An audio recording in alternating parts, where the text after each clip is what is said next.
O Santos já conquistou o mundo, revelou Pelé, Neymar, Robinho e tantos outros craques. É um clube acostumado a disputar títulos e fazer história. Por isso, durante muito tempo, parecia impossível imaginar o Santos jogando a segunda divisão.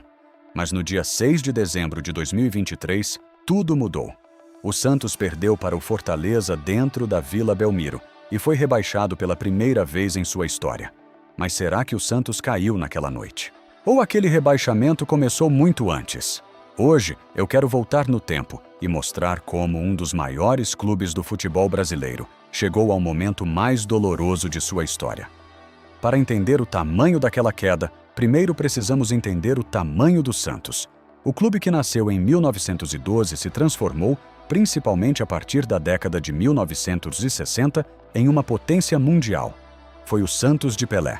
O Santos que conquistou títulos brasileiros, Libertadores e Mundiais. Um clube que deixou de ser apenas uma equipe de futebol de uma cidade do litoral paulista para se transformar em uma marca conhecida mundialmente. E mesmo décadas depois, a história continuava sendo alimentada por novas gerações.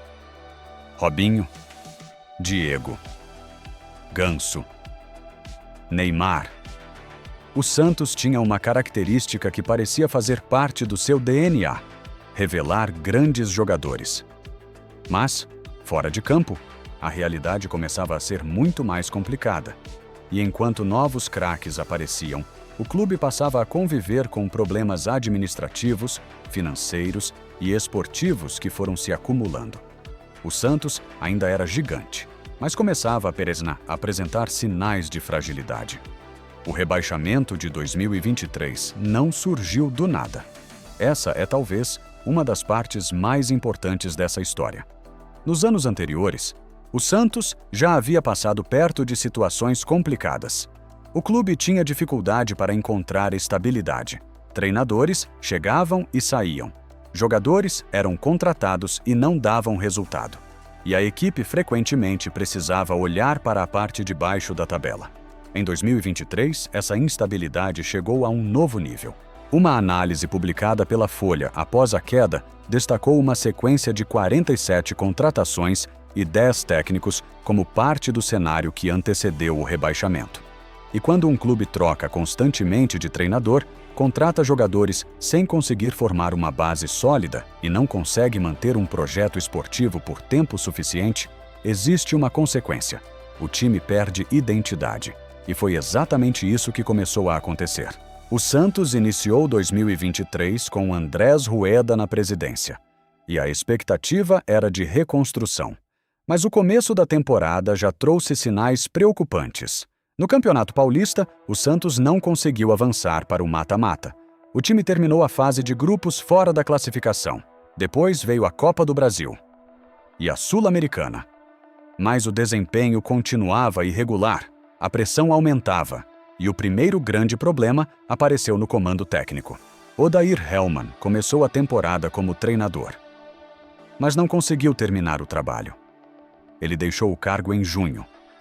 Depois veio Paulo Turra. Pouco tempo depois, Diego Aguirre.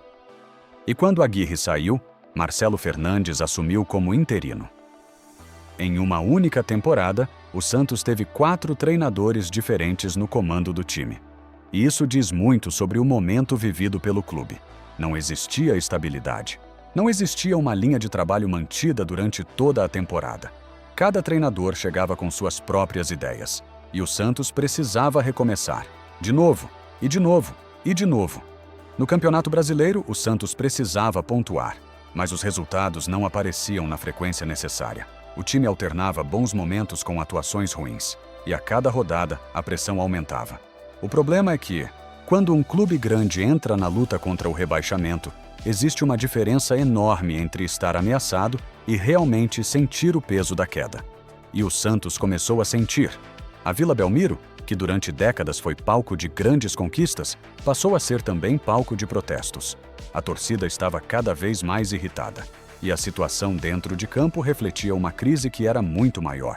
O Santos já não estava brigando por títulos, não estava brigando por Libertadores, não estava nem sequer conseguindo construir tranquilidade no campeonato. O objetivo passou a ser outro: sobreviver. Chega um momento em uma campanha ruim em que a palavra rebaixamento deixa de ser uma hipótese. Ela passa a ser uma realidade. E foi isso que aconteceu com o Santos. A cada rodada, a tabela ficava mais assustadora. Enquanto outros clubes conseguiam reagir, o Santos continuava deixando pontos pelo caminho. E a situação ficou ainda mais dramática porque o clube dependia dos próprios resultados. Não bastava torcer pelos adversários. Era preciso ganhar. E o Santos precisava fazer isso sob uma pressão gigantesca. Nas últimas rodadas, o Santos conseguiu reagir em alguns momentos. O time chegou à reta final ainda com chances reais de escapar. E isso é importante, porque o Santos chegou à última rodada dependendo apenas de si mesmo. Não precisava de uma combinação impossível, não precisava de um milagre. Precisava fazer o seu trabalho, vencer ou, dependendo dos resultados, conseguir um resultado suficiente para permanecer na Série A. Mas havia um problema. O adversário era o Fortaleza e o palco era a Vila Belmiro. 6 de dezembro de 2023, a noite que nenhum santista queria viver. Imagine a situação, a última rodada do Campeonato Brasileiro. A Vila Belmiro lotada. A torcida sabendo que aquele jogo poderia definir o futuro do clube. De um lado, o Santos, do outro, o Fortaleza. E o Santos precisava fazer o resultado. A partida começou. E a tensão tomou conta do estádio. O Santos tentou. A torcida empurrou. Mas o Fortaleza também tinha seus objetivos. E então veio o primeiro golpe. Marinho marcou para o Fortaleza. O Santos estava atrás. A situação ficava ainda mais complicada. Mas ainda havia tempo, e o Santos encontrou uma resposta. Messias empatou. 1-1. Naquele momento, a Vila voltou a acreditar. O empate mantinha o Santos vivo, e enquanto isso, os outros jogos também estavam acontecendo. O destino do Peixe não dependia apenas da própria partida. A tabela mudava a cada gol. A torcida acompanhava os resultados e a tensão aumentava. Esse foi um dos aspectos mais dramáticos daquela noite.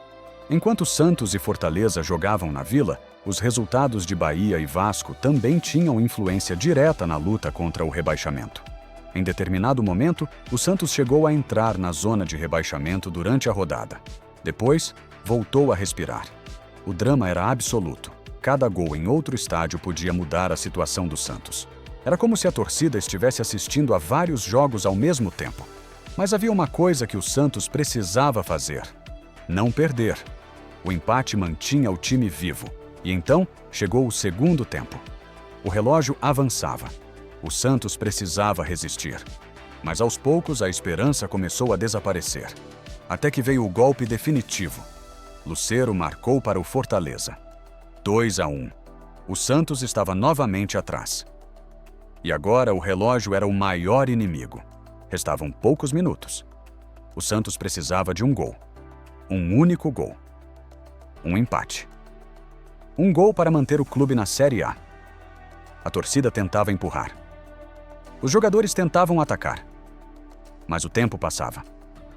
E o gol não veio. Quando o árbitro apitou pela última vez, não havia mais o que fazer. Santos, 1, Fortaleza, 2. O Santos estava rebaixado, pela primeira vez em sua história. O clube terminou o Campeonato Brasileiro de 2023 na 17ª colocação, com 43 pontos. E a imagem daquela noite ficou marcada para sempre. Torcedores chorando. Jogadores inconsoláveis. A Vila em silêncio. Um clube que durante décadas havia disputado a elite do futebol brasileiro, agora estava oficialmente na Série B. E a dimensão daquela queda pode ser entendida justamente pelo fato de que o Santos nunca havia passado por aquilo antes. E talvez essa seja a principal conclusão dessa história. O Santos foi rebaixado em 6 de dezembro de 2023, mas o Santos não caiu somente naquele dia. Aquela noite foi apenas o momento em que todos os problemas acumulados apareceram no placar. Instabilidade, trocas de treinador, contratações, problemas administrativos, dificuldades financeiras, pressão, falta de continuidade e uma equipe que não conseguiu encontrar estabilidade durante uma temporada inteira. A própria análise da Folha resumiu o cenário anterior à queda com a combinação de muitas contratações, mudanças no comando e uma sequência de erros. O futebol normalmente cobra a conta, e em 2023 a conta chegou. O rebaixamento não significou apenas disputar a Série B. Ele mudou a relação do clube com a própria história. O Santos, que durante décadas representou a elite do futebol brasileiro, precisava reconstruir, precisava voltar. E precisava fazer isso carregando uma ferida que nunca havia existido antes. A temporada de 2023 terminou, mas uma nova pergunta apareceu. Quanto tempo levaria para o Santos voltar ao lugar onde sempre esteve? A resposta veio depois, mas isso já é outra história. Porque antes de voltar a sonhar, o Santos precisou aprender a conviver com a queda. O Santos caiu pela primeira vez em sua história naquela noite de 6 de dezembro de 2023. Mas olhando para tudo o que aconteceu, fica difícil dizer que o rebaixamento começou naquele jogo. Aquela derrota foi apenas o último capítulo de uma história que vinha sendo escrita há muito tempo. E agora eu quero saber de você. Na sua opinião, qual foi o principal motivo que levou o Santos ao rebaixamento? Foi a diretoria? Foram as contratações? As trocas de treinador? A falta de planejamento? Ou foi um conjunto de todos esses problemas? Comenta aqui embaixo. Quero muito saber a opinião da torcida santista.